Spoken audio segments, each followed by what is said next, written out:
the workshop that I'm here to present to you today is about conscious parenting. I have been teaching people some conscious parenting ideas for many years, how I approach parenting. In one case, it's very controlling parenting where you're leading and controlling your child. And the other extreme of that is permissive parenting, where you're being, I'm going to say this in quotes because I don't really believe it, but I'm going to say you're being controlled by your child. And there's no real cooperation, there's no real communication happening. But when both people can take equal leadership, equal role in creating the dance that is life together, that's where real magic can happen. And when you become good at both leading and following, and you can inspire that connected dance with your kid, that's where amazing things can happen. And when they can feel that they're neither leading or following, and neither are you, that's when they start to get this deep sense of themselves. And this is why, I mentioned this because we're going to talk about self-esteem today. And I want to start by just telling you a little bit about my own childhood. When I was very young, I grew up in a traditional Indian household. I used to get punished a lot. And I kind of spent my whole childhood wondering when the next punishment was going to come. I really kind of made the effort to behave in ways that I wouldn't get punished. So I didn't really think about how I wanted to behave or what felt right or good to me. And I remember I had this moment of consciousness. And I thought, I do not deserve to be treated this way. One day I want to be a dad, and I'm not going to do this to my kids. And I just knew it from the day I was 3, I wanted to be a dad. Fast forwarding to I'm 13. And I was 13, and I was having all of these brilliant thoughts in my head about life, about myself, about whatever I was interested in at the time. But nobody really gave me the feeling that they really got how brilliant I was. They really got how special I was. And I knew that this stuff was real. And it was always like, yeah, Vivek, you'll understand when you're older. You don't really understand what life is about. And even if they didn't say that, I could feel that that's how they perceive me.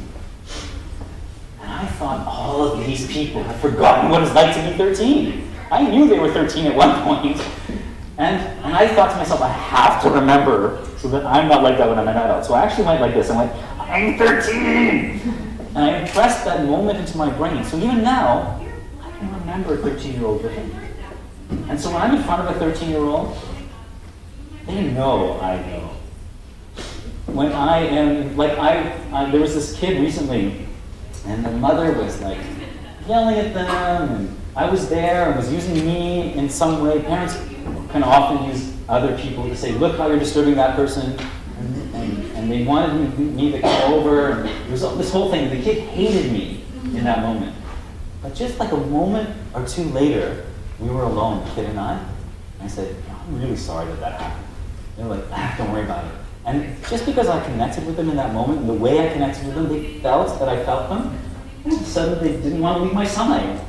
We were best friends instantly because I saw into them who they are. And she knew that I knew who she was. These kinds of things are the things that I built my parenting philosophy around. And when I knew a few years before that I started trying to have a kid, my wife and I, that I wanted to do this, so I started thinking in detail back then. What do I want to be like with my kid? What kind of father do I want to be like? How do I want to raise them? What do I want them to get from me? And what kind of relationship do I want with them? And what kind of person do I want them to be? And I thought, what's the most successful person I can think of? That kind of person. And I made a list of all the qualities I thought a successful person has. And then I thought about how can I impart all those qualities to my kids? But then I suddenly realized, all of the qualities that we expect from good children are not on this list. Because this list doesn't have obedience on it. When we think of really successful people who are following their dreams and making a difference, obedience isn't on it, respect for authority isn't really on it, well-behaved isn't really on it, following what other people tell you to do isn't really on it. These kinds of things aren't really on it. What is on it is listening to your own heart and having the courage to follow it no matter what. And so I realized if I wanted her to follow her heart no matter what the obstacle was, no matter what authority was telling her not to, I had to be the first authority that she was allowed to rebel against. And so from the very beginning, I made myself not her authority, but her partner. And this presented its own set of challenges, but also the most beautiful rewards. So the core of this philosophy is about dealing with the causes rather than the effects.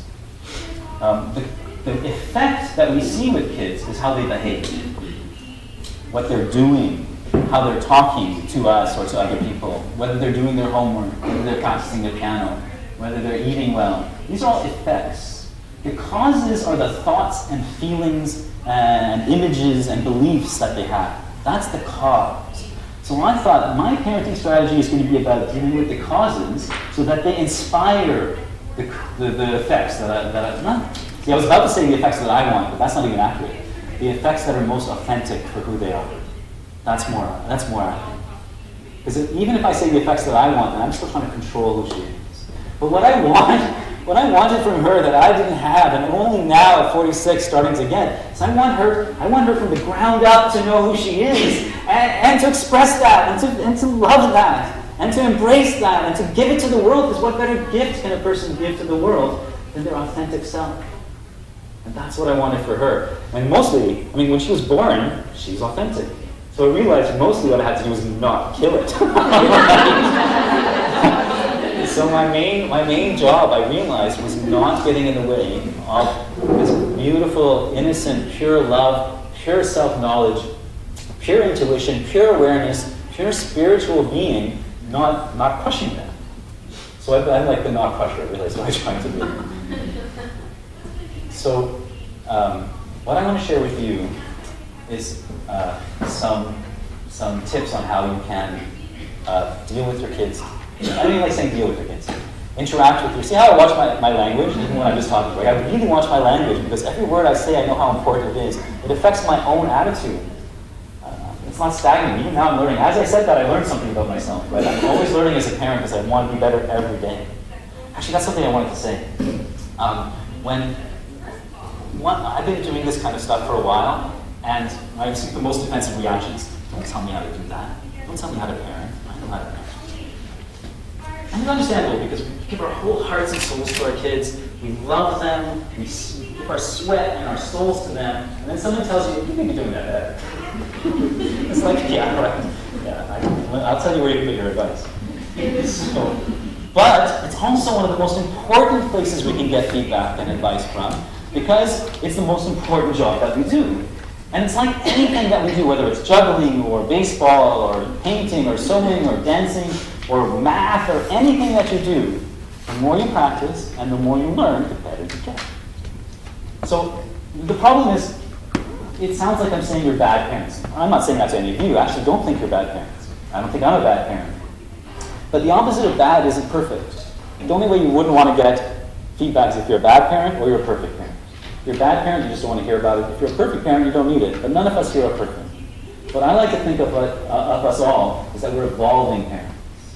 I'm an evolving human being and I'm an evolving parent.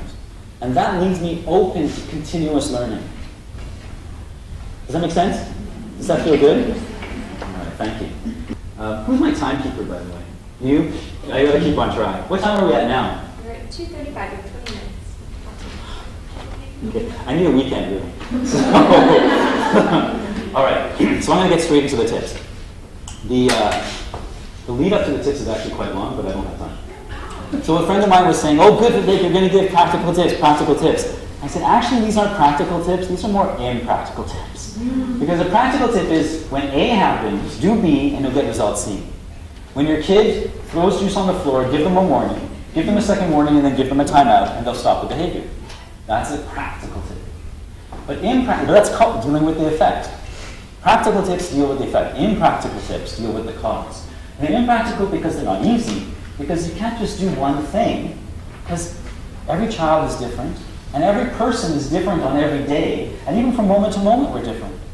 And so to be doing the impractical tips I'm about to share with you, you have to be ready to respond in the moment to your living being and how they are and who they are in that moment and what they need in that moment. So that's why I call it conscious parenting. Because you have to be conscious all the time. It's very tiring. But I'll tell you what, the results are worth it. So the first practical tip is really important, is to practice a lot of self-care and self-development. So I'm starting with you. Because if you don't have the energy and the care for yourself, you can't bring the amount of energy you need to your kids. So you really have to find, and it's hard in this busy world, it's hard to find time for yourself, I know that. But it's so important. Because we cannot learn to love, I picked this up and didn't it. We cannot learn to love our kids more if we don't learn to love ourselves more. So every day you learn to love yourself more, every day you learn to accept yourself more, you find a new pathway to love your kids and to accept your kids. And the more you give love to yourself, the more you learn, and this is about self-esteem, right? So the more self-esteem you have, which means, and I call it unconditional self-esteem, which means it's not dependent on anything that we do, any accomplishment that we have. It doesn't get diminished by failure, and it doesn't get elevated by success. It's something that's foundational, that exists underneath all of that. And when you start to really develop that for yourself, then you can really pass it on to your kid. I still haven't taken this in. Care for yourself this week. Thank you. Did any of you mind when I took that sip? Your kids won't mind when you take care of yourself. Because they know that you're coming back to them better. Kids learn as much, if not more, about who they are and what the world is like from who we are rather than what we do or what we say. Who we are inside and what we project out to them, that's what really affects them deeply. So transforming who we are on a day-to-day basis makes such a big difference. And my daughter knows this. My daughter really knows that I'm always learning, and she knows that she's also one of my teachers. She loves to give me, actually, you can handle that a lot better. My response always is, how? And then we have beautiful conversations about it. And I know when she's teaching me, she's just like when I teach, I learn. When she's teaching me, she's learning. So I give her that opportunity every chance I can. Impractical tip number one. Number one was taking care of yourself. Impractical tip number two, say yes to your kids as often as possible. In the day-to-day life, we get into the habit often of saying no a lot. There's lots of opportunities to say no. But most of those opportunities can easily be transformed into yeses. Because when you say yes, you increase the level of positivity in their lives, in your homes, and in your relationships so dramatically. And then they feel that sense of positivity in themselves. When you say yes, it builds a bridge rather than creates a separation between you. When you say yes, you honor their feelings, their desires, and their dreams. Recently I was talking to a mother of 9-month-old twins. I often talk to people one-on-one and help them with problems they're having in their families, or sometimes just ideas about how to do things different with their kids. But then she had 9-month-old twins, and we were talking, and she said, Vivek, I want my kids to follow their dreams no matter what. I said, that's awesome. She said, and I want them to believe in themselves and to do whatever they think they want to do and not let anything stop them. I said, that's awesome. Let me give you a hypothetical. They're 3 years old, and they come to you and they say, we want ice cream before dinner. She goes, well, of course not. That was her immediate reaction. I said, okay, but that's their heart's desire in that moment. In that moment, that's what they most are longing for. And you, their authority figure, the one they look up to teach them how the world works and who they are and what they're worth, you have just said no to them. She said, but it's not healthy. I said, but did you teach them anything about nutrition by saying no? Or about the love for their body? Or about balancing the joy of food and the health of food?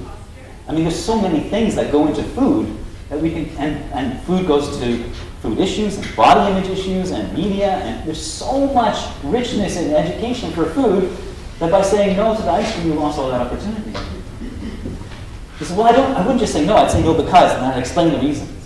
I said, okay, that's great. No because is a better step. But imagine you're a kid and all you can think about is ice cream. And your parent says no. This is how it sounds. No because, you're not going to hear a thing, right? And they're not going to learn a single lesson from you that way. And honestly, if you say yes to the ice cream, they're not going to learn anything out of it. But if you say yes and, that's where the lesson can come in. Because the yes is joining with them. It's validating them. It's celebrating their desire in that moment, which is what we want. And we can talk about something. Yes, you can have ice cream before dinner. I also love sometimes to have ice cream before dinner. I love sometimes to do lots of things that go against the normal way we would do things because that's so much fun. And I also love to think about my body and what it needs. I love your body so much because your body is how you play, and your body is how you play video games, and your body is how you dance, and your body is how you watch TV. You can't even watch TV without a body. And I want you to love your body as much as I do so that we can do all these great things together. And enjoying ice cream is one of those things, and thinking about what goes into your body is another one of those things. And yes, it's not an on-off switch, we're not going to learn it the first time, but if your whole interaction with them is yes and you're sharing little bits of wisdom. How long did that speech take that I just gave just now about the nutrition? Not even 30 seconds, right?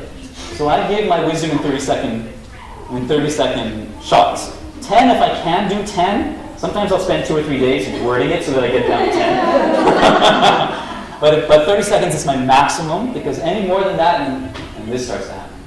But if you can keep it under 30 seconds, you will never get that eye roll. Because before they can register that something's happening and they can roll their eyes, it's already over. It's already done, right? And they never get the chance to roll their eyes. Okay, I'm going to have to go on from yes. I have to go on to the next one. The next one is to let go. This is another impractical statement. It's very impractical, and I apologize in advance. It's to let go of punishments and consequences of every kind. Because a punishment and consequence, what they do is they teach a kid that we love them conditionally and not unconditionally. Now, I know that when you are giving your kid a consequence of some sort, that you love them still even then. You love them unconditionally no matter what. But in the moment that they're receiving this consequence, they don't know. They don't feel it. And in that moment, what happens to their mind is, when I behave this way, I get more love. And when I behave this way, I get less love. Therefore, my love, my worth of my love, from the people that are the source of my very existence, is dependent on how well I match up to someone else's expectation of how I behave. And this, again, I'm going deeper into the cause, right? Deeper into who they are and and what is the foundation I'm going to send them into the world with. Yes, they may be doing things that I don't want them to do, but then I'm controlling their behavior rather than molding and developing their consciousness and their hearts and how unconditionally they love themselves and accept themselves. So when they step out into the world and they're bombarded with negative messages, with people wanting them to behave in a certain way, to look a certain way, to act a certain way, to follow a certain path of society, they are going to either follow that path or stand on their own. And if I give them the ability to stand on their own because that's what I value in them, then that's what they'll do. And this is where things like yes and really help. Because if you can say yes and, you don't have to punish. You don't have to have consequences. Because you're not trying to create a certain behavior. You're not trying to get them to... Take respect, for example.